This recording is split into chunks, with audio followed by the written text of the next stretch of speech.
성경에서 줄기차게 주장하는 내용은 우리 그리스도인들은 영과 영육 간의 풍성한 복을 받아야 된다고 하는 것입니다. 그래서 구약에서도 신약에서도 복이라고 하는 것을 우리에게 말씀해 주고 있는데, 그 복은, 구약에서 말하는 복은 아슈레이라 그래서 좌로나 우로나 치우치지 않고 똑바로 하나님의 말씀을 쫓아가는 것을 말합니다. 그래서 세상이 말하는 복과 하나님의 복은 약간 다르죠. 똑바로 말씀을 쫓아가는 것. 그리고 성경이 말하는 형통이라는 것은 우리의 뜻대로 잘 되는 것이 형통이 아니고 하나님의 뜻대로 잘 되는 것이 형통입니다. 오늘 말씀을 통해서 성경에서 말하고 있는 영과 육의 복이 풍성하길 바라고요. 또 주님이 주시는 주 안에서 형통한 삶이 되길 축복합니다. 이제 모세가 나이가 많이 들어서 이제 120살 가까이 되니까 죽을 때가 다 됐죠. 80의 부름을 받아서 120살이 됐으니까 참 대단한 거죠. 그때에 이제 이스라엘 민족들에게 이제 복을 빌기 위해서 하나님께서 은혜를 주셔서 모세를 통해서 제사장들을 통해서 이스라엘 백성들에게 복을 빌도록 하십니다. 그러면서 모세에게 명령하시기를 제사장들에게 이렇게 유대 민족을 이스라엘 민족, 히브리 민족에게 이렇게 축복하도록, 축복이라는 것이 빌축자, 복복자, 그래서 이렇게 복을 빌어라. 복을 빌면 그 복을 비는 대로 내가 너희에게 이스라엘 민족들에게 복을 줄 것이다. 그래 말씀하셔서 세 가지를 명령하세요. 제사장들에게 이 세 가지로 이스라엘 민족들을 축복하라. 그 첫 번째가 뭔고니 이스라엘 민족들에게 복을 받게 하라. 그렇게 말씀하셨어요. 그래서 제사장들이 이제 하나님 앞에 이스라엘 백성들에게 복을 비는 거예요. 제사장은 두 가지의 큰 의미가 있는데, 하나는 죄인들을 데려다가 하나님 앞에 세워서 그들의 죄를 소와 양과 염소의 피로다가 깨끗이 씻기는, 신약에 와서는 단번에 예수님의 십자가 보혈로 우리의 죄가 씻겨지죠. 그런 것처럼 구약에서는 그리스도의 십자가 예표니까 소와 양과 염소를 잡아서 그 피로, 피가 아니면은 속죄함이 없으니까 모든 것이 피로써 정결하게 되니까 피는 생명이죠. 그 소와 양과 염소의 피로 죄 씻음을 받게 하라는 것입니다. 그래서 제사장의 그 제일 사명이 소와 양과 염소를 데려다가 그 죄인을 대신해서 피를 내서 생명된 피로다가 제단에 뿌려서 그 죄인들의 죄를 용서 안 받고 의인으로 만드는 것이 제사장의 제일 임무고, 두 번째는요, 제사장은 백성들을 향하여서 하나님의 은혜와 복을 받도록 빌어주는 것이 제사장의 책무입니다. 그래서 오늘날은요, 신약에 와서는 이 주의 종들 목회자들이 성경에 나오는 구약의 선지자성과 목회자, 이 제사장성 두 가지를 가지게 됩니다. 구약에서는 세 부류의 사람들에게 기름을 부어주는데 왕과 제사장과 선지자들에게 기름을 붓죠. 근데 신약에 와서 이 목회자들에게 선지자성과 제사장성을 두 가지를 겸할 수 있도록 그렇게 은혜를 주신 것이죠. 그래서 이 강단에서 성도들을 향해서 복을 빌고 또 하나님의 말씀을 먼저 받아서 말씀을 선포하고 복을 비는 것이 바로 목회자들의 사명이죠.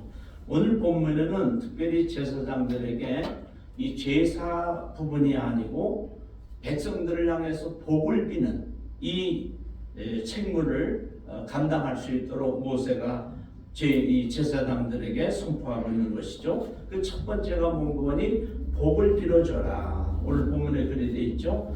아론은 제사장의 제1 첫 번째로 제사장 직무를 받는 사람이죠. 아론과 그의 아들들에게 말하여 이르기를 너희는 이스라엘 자손을 위하여 이렇게 축복하여 이르되 복을 빌라는 거예요. 여호와는 내게 복을 주시고 너를 지키시기를 원하며. 아멘. 하나님은 저와 여러분에게 복을 주시기를 원합니다. 아멘. 하나님 뜻대로 살기를 원하는 거예요. 아멘. 좌로나 우로나 치우치지 않고 여호수아처럼 말씀을 쫓아 똑바로 순종하기를, 다윗처럼 하나님의 말씀대로 살기를 원하고 계신 것입니다. 그래서 우리에게 복을 주시는데, 창세기 1장 28절에는 우리 사람을, 인간을 창조하시고 아담과 하와에게 뭐라고 말씀하시는 거니? 생육하고 번성하여 땅에 충만하고 땅을 정복하고 바다의 고기와 공중의 새와 움직이는 모든 생물들을 다스리라, 그렇게 말씀하셨어요. 복을 주시면서 생육하고 번성하고 땅을 정복하고 그리고 다스리도록 그렇게 복을 주신 것이죠. 창세기 12장에는 아브라함에게 복을 주시는데, 내가 너로 큰 민족을 이루고 네게 복을 주어 네 이름을 창대케 하리니 너는 복의 근원이 될지라.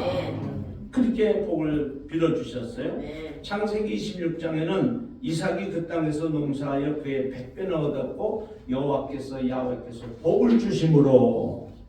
그러니까 여러분, 이 땅에 살면서 우리가 복을 쫓아가는 것이 아니고 하나님께서 우리에게 복을 주셔야 됩니다. 아멘. 복을 주시는 분은 하나님이 하시는 거예요. 가난하게도 하시고 부하게도 하시고 낮추기도 하시고 높이기도 하시고 죽이기도 하시고 살리기도 하시고, 그분이 저와 여러분이 믿는 하나님이시다. 아멘. 오늘 그리면서 모세는 제사장들에게 이렇게 복을 빌라고 말씀하고 계십니다. 그래서 멜기세덱은 아브라함에게 창세기 14장 9절에서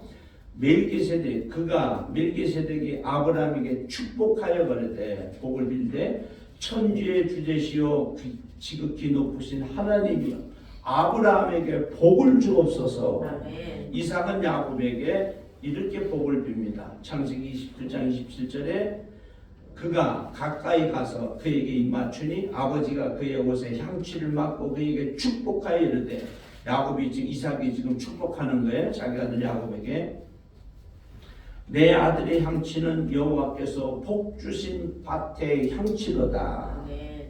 전능하신 하나님이 내게 복을 주시어 내가 생육하고 번성하여 내가 여러 민족을 이루게 하시고.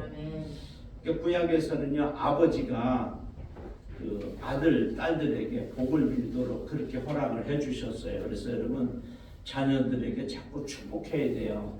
마음에 안 드는 일이 있어도 여러분, 자녀들에게 나쁜 이야기를 하지 말고 양육이라 그러거든요. 양육. 좋은 말로다가 잘 하나님의 말씀으로 가르치고 신앙이 자라고 하나님의 은혜 가운데 있을 수 있도록 그들을 잘 말씀으로 양육하고 가르치고 그리고 복을 빌어주라는 거예요.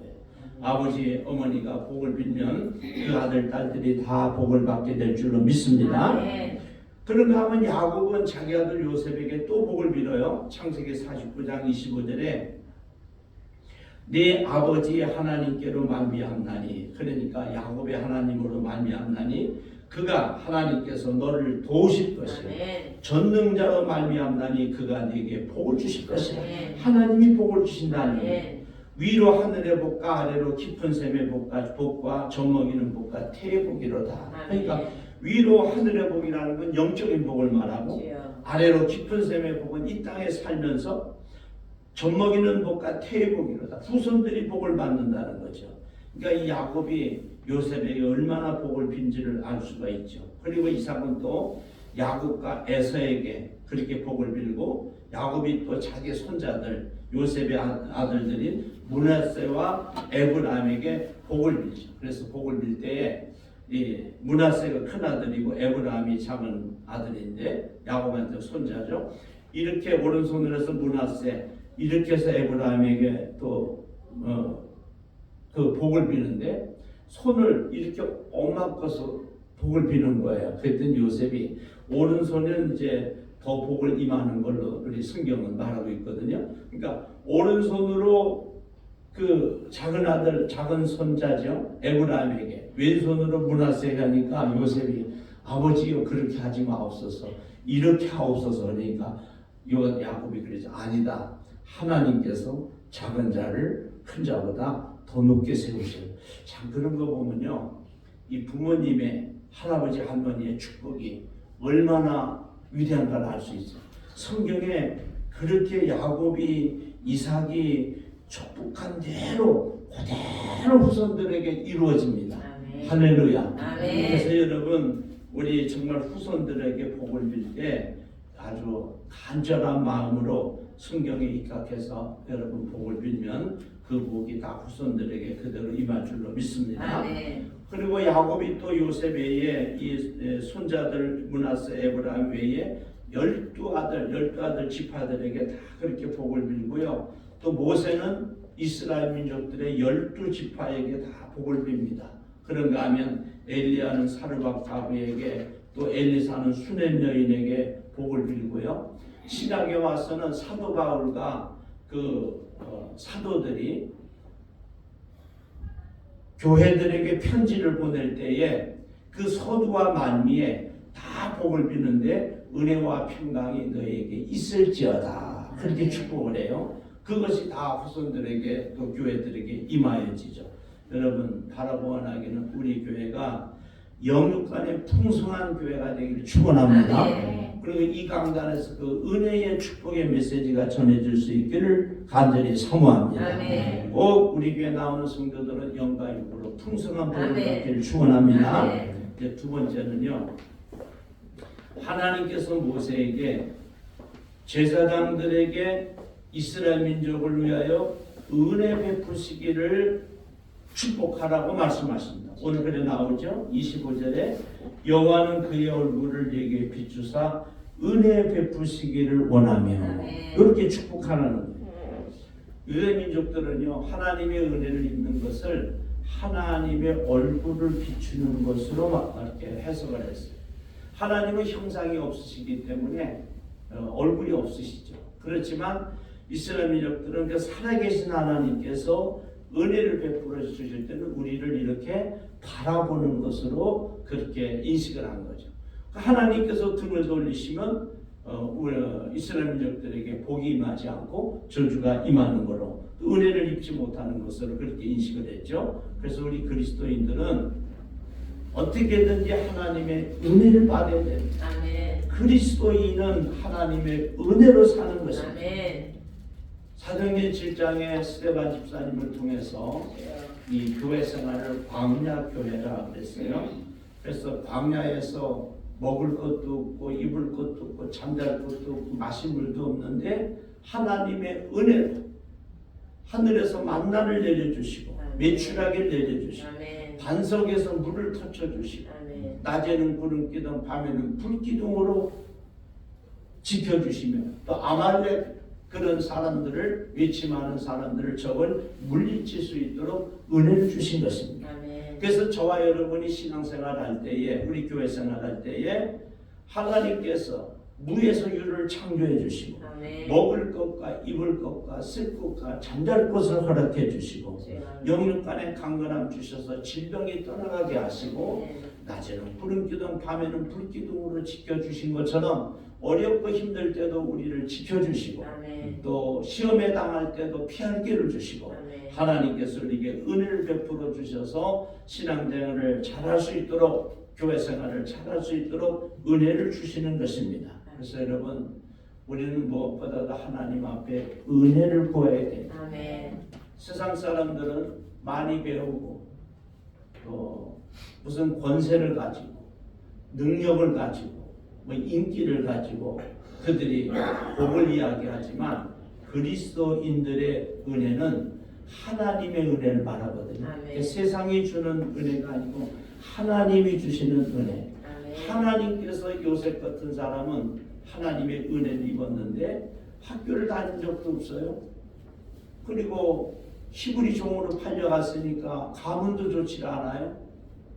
근데 하나님의 은혜를 입어서 자기 아버지는 물론이고 르벤 형과 유다 형을 통해서 죽게 되었을 때에 죽지 않고 웅덩이에서 살아남고 그리고 살아남아서 그 미디안에 종으로 팔려가서 보디발 가정에서도 누명을 써서 감옥에 갇혀 죽게 됐는데 그 감옥을 지키는 전옥의 은혜를 받고 술 맡은 관원장의 은혜를 받고 그리고 나중에는 발의 은혜를 받았어요.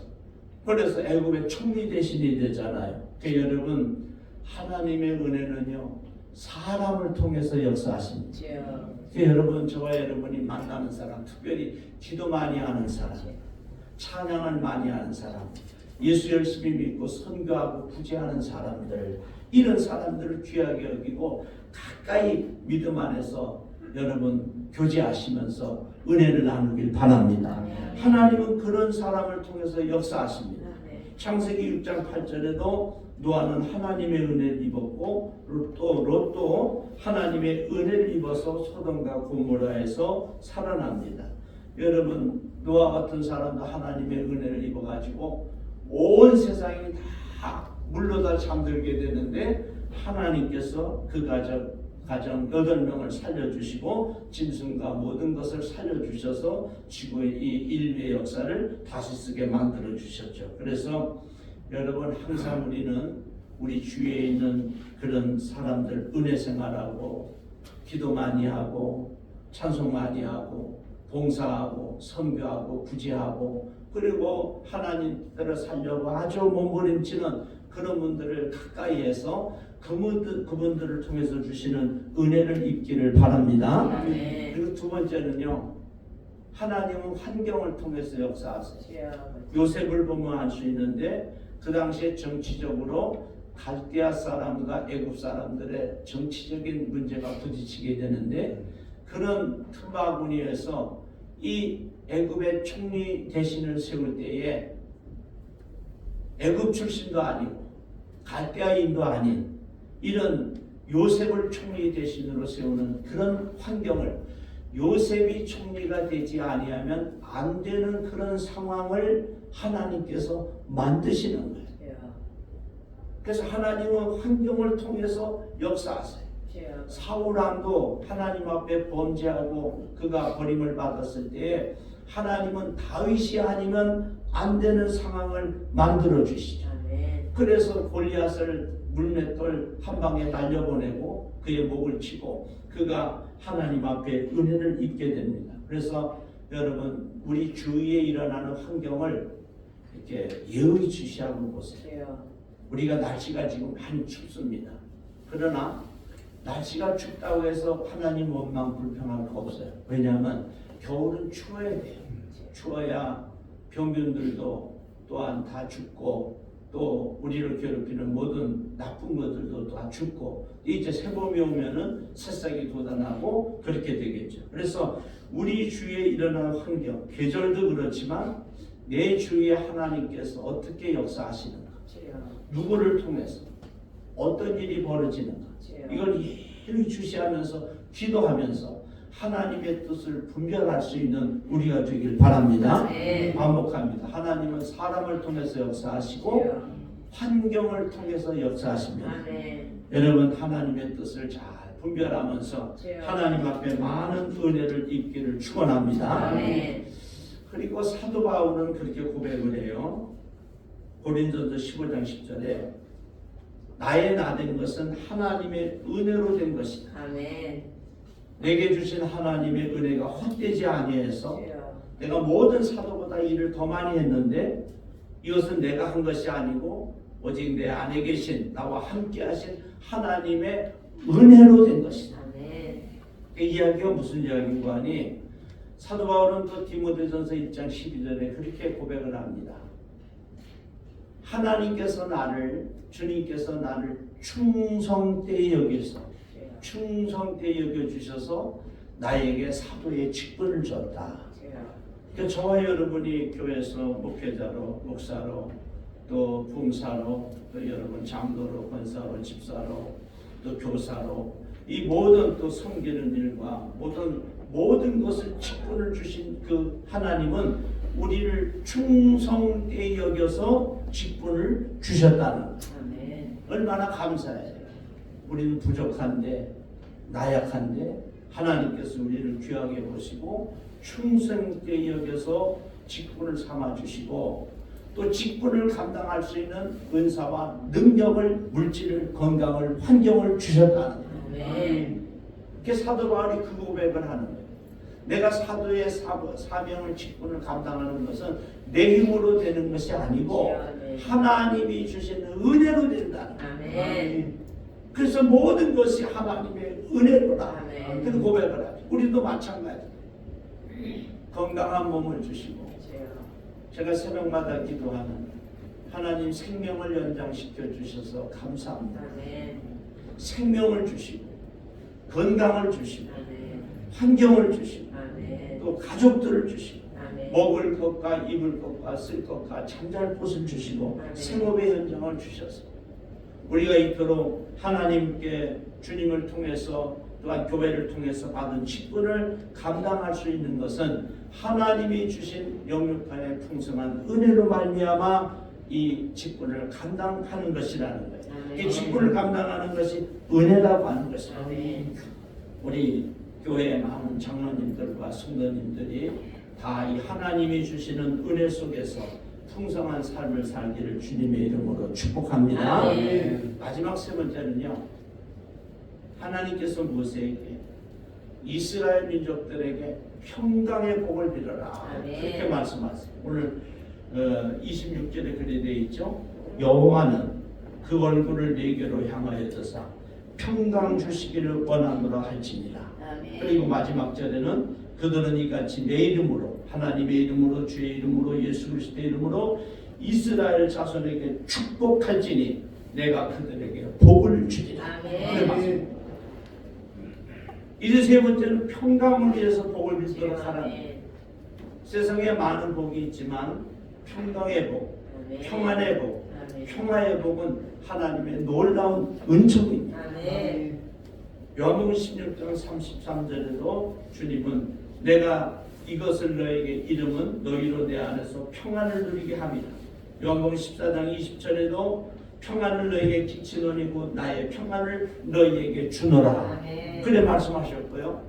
이제 부활하신 후에 그 제자들이 두려웠더라. 그 제가 영화를 보니까 크리스트라는 영화를 보니까 그렇게 나와 있어요. 제자들이 예수님 십자가에 돌아가셨죠. 자기들이 또 예수님 부인한 것도 부인한 거지만 로마 군인들이 잡혀서 언제 죽을지 모르죠.